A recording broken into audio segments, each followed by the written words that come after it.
नमस्कार मंडळी, मी वर्षा माझ्या चॅनलमध्ये स्वागत करते। आज आपण भटुऱ्यांची रेसिपी पाहणार आहोत।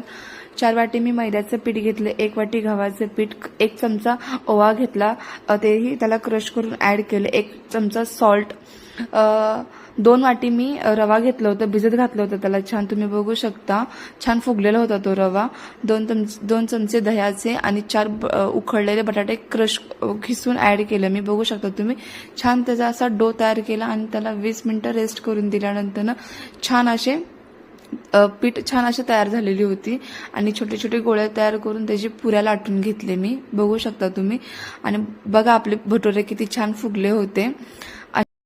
नक्की ही रेसिपी करून पहा आणि अशा छान छान रेसिपीसाठी माझ्या चॅनलला सबस्क्राईब करा। Thank you for the watching. नमस्कार मंडळी, मी वर्षा माझ्या चॅनलमध्ये स्वागत करते। आज आपण भटुऱ्यांची रेसिपी पाहणार आहोत। 4 वाटी मी मैद्याचं पीठ